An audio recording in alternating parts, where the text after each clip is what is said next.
Hey, what's going guys? Welcome back to the channel. So today I'm going to be doing a reaction video to the kill count of Leatherface, the Texas Chainsaw Massacre 3. So let's go.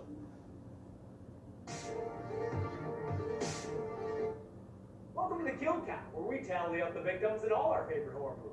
I'm James A. Janice, and today we're looking at Leatherface. No, not the 2017 prequel. This one is Texas Chainsaw Massacre 3 and came out in 1990. TCM 3 is possibly the most forgettable entry in the series, despite featuring horror legend Ken Foray and professional Hobbit bodyguard Viggo Mortensen. This threequel pretty much ignores the continuity established in the first two films. Although Leatherface returns, now played by a new actor, R.A. Mihailov, the other Sawyers we see are total goddamn strangers. There's all of a sudden a mom, a trio of new brothers, and a little girl running around who's apparently meant to be Leatherface's daughter. That's messed up on a number of levels. Texas Chainsaw 3 was meant to be a back-to-basics horror film in contrast to the zany dark comedy that was Part 2.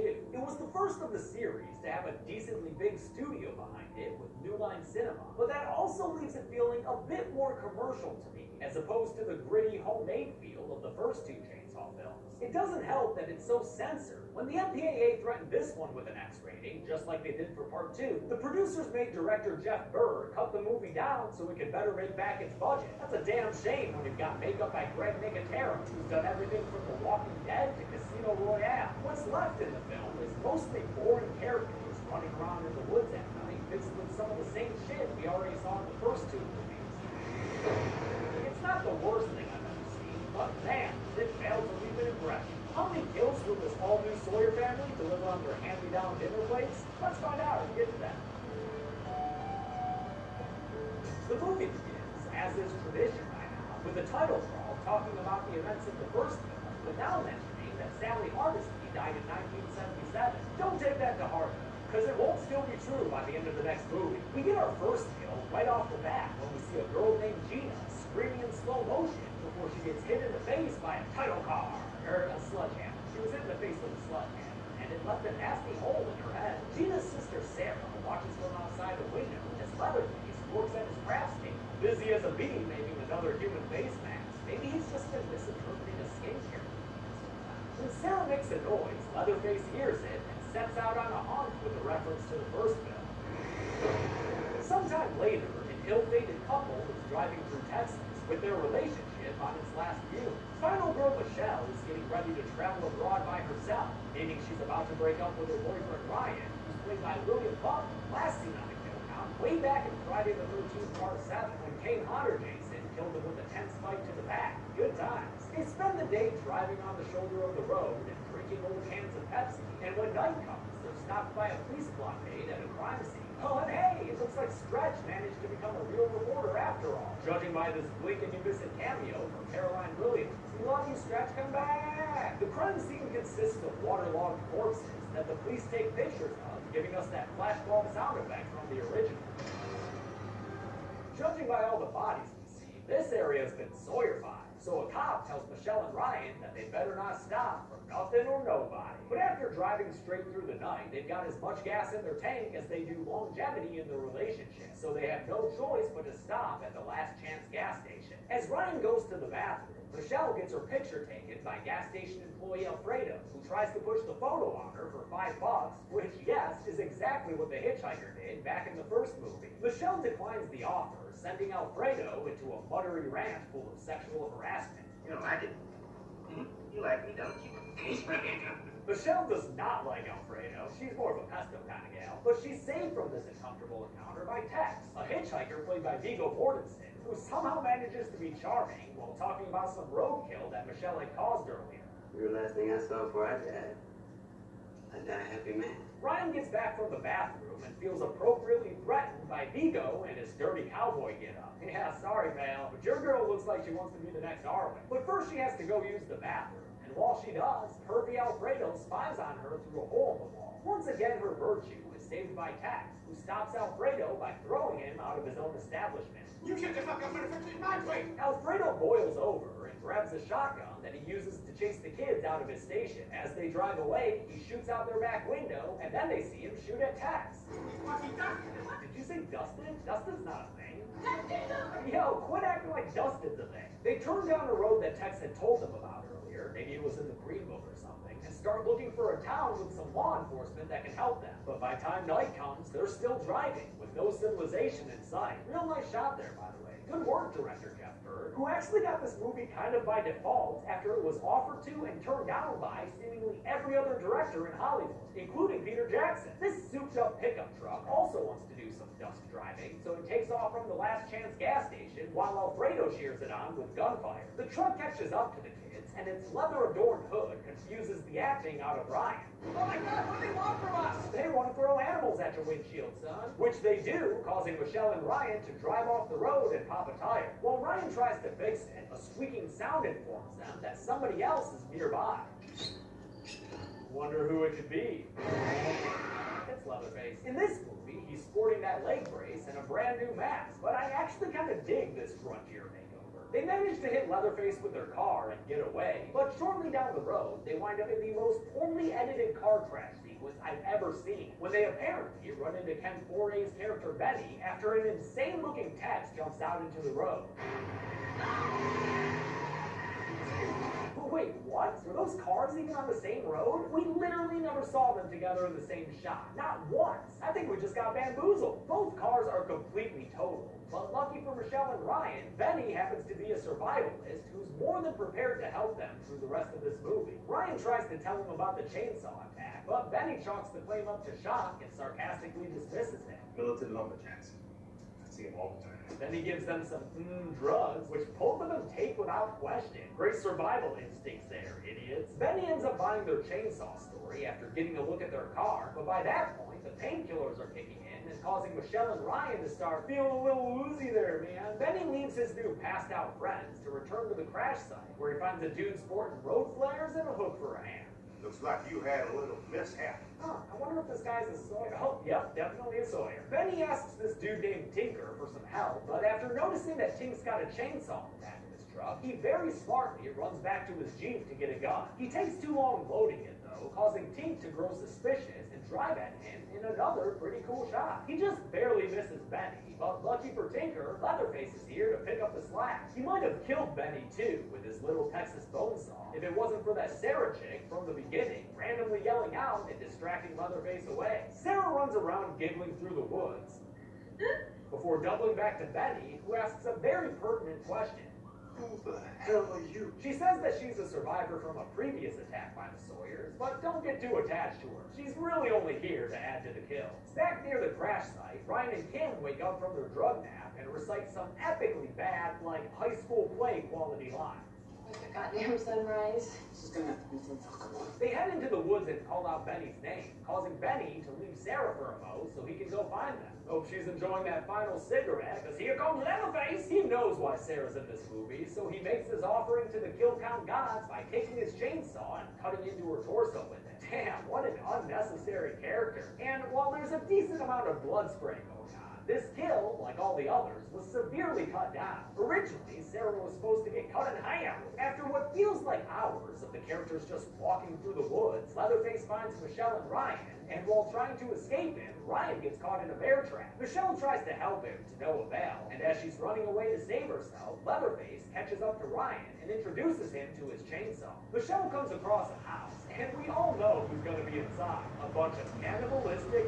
Oh, hey, it's a little girl. That's different. This little girl, who Michelle follows upstairs, is played by Jennifer Bacon, who, just like William Butler, was also in Friday the 13th Part 7, where she played the younger version of Tina, the carrier. Remember, she actually kicked off that kill count when she accidentally killed her dad. In this movie, her character's purposely left, and also an aspiring ventriloquist. Yeah, turns out she's a nasty evil Sawyer, just like Tex. Yeah, we all knew that was coming. Strider never was good at lying about his identity. Tex nails Michelle's hands into a chair, so this movie can try to have its own dinner scene. They've even got the corpse of Grandpa to join them. I mean, they kind of have to. It's tradition, and Grandpa is the best at killing. But there's also a new type of character to this movie Sawyer family. I mean, besides a little girl. It's a motherly figure, Mama Ann, who's confined to a wheelchair and speaks through a voice box. You must shut up or I'll do your tongue first. Tinker gets home with Ryan's body, which he and his brother Tex hang up in a manner referencing an infamous crime scene photo of Ed Gein's victim Bernice Warden. While Ryan's hanging out, we get some Sawyer family character development. Looks like Tex has a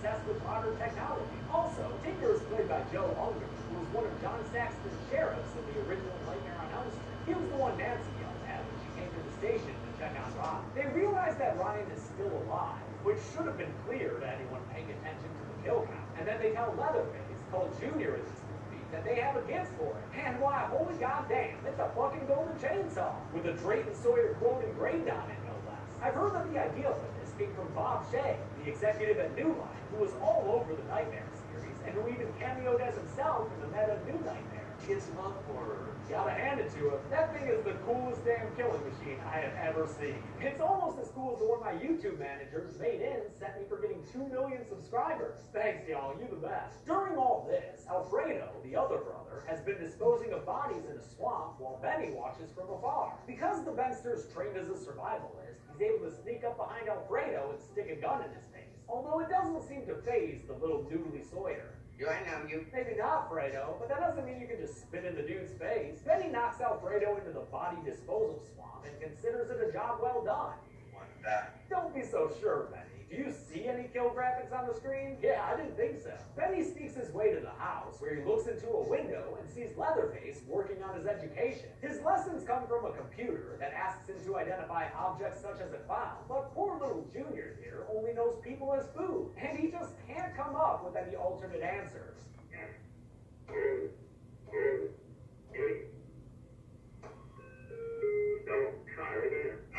It's pretty funny, kind of adorable, and maybe my favorite moment in the movie. Leatherface eventually gives up and returns to the kitchen with the rest of his family. Unlike Drayton and the twins, these Sawyers are pretty supportive of each other, and are downright affectionate when it comes to pivotal moments like the little girl's first kill. She uses a contraption that Tinker's rigged up to automate the killing process, and with it, she kills Ryan by dropping a sledgehammer into his head from above. It's another kill that was severely cut for censors, although we do get to see the little girl collecting Ryan's blood for some grandpa juice. You did such a good job with that kill, little girl. You just earned yourself a Leatherface kiss. Mwah. This is the scene where we get a clue into the little girl's identity, when Tex threatens Michelle with rape from Leatherface.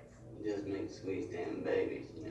Again, that is all sorts of fucked up. Since what? The little girl is apparently Leatherface's daughter, begotten from another victim's rape? Hey, Texas Chainsaw series, you don't need that additional depravity, man. The Sawyers already eat people. That's bad enough. Leatherface revs up his coolest kill award, and the noise gets Benny's attention, so he decides to openly fire into the house, cause like, screw Michelle's safety, right? Various injuries are sustained, including fingers and ears being blown off, and during the mayhem, Michelle manages to tear herself free and run out of the house. Leatherface chases after her, which is apparently enough to finally evoke some personality out of this final girl. Okay.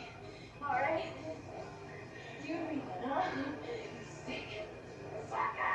Yo, where was this energy the first hour of the movie, when your character was putting me to sleep? Inside the house, a terminal Tink tells Tex to go get that meat before he and Mama Sawyer apparently die. Mama's an easy one to add to the count, since she did get shot a whole bunch by Benny. But even though Tinker appeared to only lose some non-vital appendages, we never see him again, so fuck it. Outside, Tex winds up in a fight with Benny, who misses him with an axe swing and tears open a tank of gasoline instead. Tex ends up getting covered in that gasoline, so although he's got the little girl cheering him on from the window, he's no match for the power of fire that Benny tosses his way. Tex goes up in flames for a pretty decent fire stunt, and runs around looking like goddamn Denethor, while Benny stumbles away like a clumsy action movie hero guy. Aw, I knew I shouldn't have bet $200 on Tex. In the woods, Michelle is still being chased by Leatherface, and almost gets killed by him before Benny shows up and tackles him into a swamp. They fight for a while the still running chainsaw sticks out above the surface, much like it did in the Excalibur-inspired trailer for this movie. Damn, if only the film could have lived up to that commercial. Leatherface wins the showdown in the bayou by pushing Benny into the chainsaw's whirring blade. With her champion vanquished, Michelle goes to leave, only for a waterlogged Leatherface to jump out and stop her. But she's totally snapped by now, and just beats that boy with a rock until he sinks down below the surface. Morning comes, and Michelle makes it out to a road. No sooner has she sit on that monster truck tired bus stop bench that the Sawyer's truck drives up to her, with Benny behind the wheel. Originally, Benny was killed in the swamp, but they redid the ending after they found that test audiences really liked his character. No shit, they liked him. It's 10 freaking 4A. The two of them hug, and that's nice.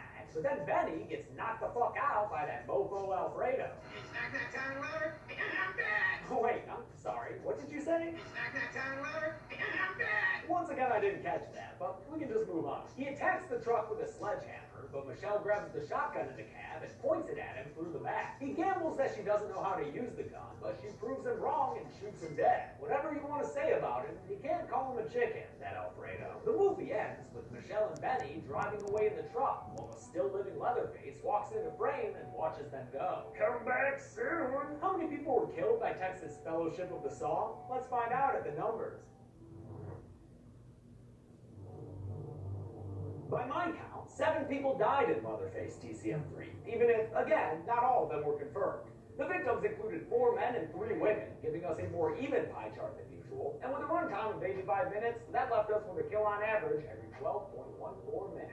I'll give the golden chainsaw to Leatherface's golden chainsaw. It's not a kill, and come to think of it, he never even uses it to successfully kill anyone. But most of these deaths are too cut down to be award winners. And this thing is literally a golden chainsaw. What the fuck do you want me to do? Dog machete for lamest kill will go to Gina, who was hit in the head just off screen with a sledgehammer. Been there and seen that. And that's it. Leatherface, Texas Chainsaw Massacre 3, came out in 1990 and was the only installment of the series released by New Line Cinema.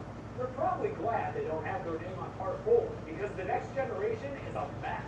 We'll look at that next week, but until then, I'm James A. Denise. This has been the Kill Count. Thanks for watching this week's Kill Count. I want to thank some patrons like David Fonseca, Biz Aggie, Gary Story, and Dylan Fletcher. Although this movie wasn't anything special, it's way better than The Next Generation. Next weekend I'll be at Texas Fright Night, so if you're going, let me know.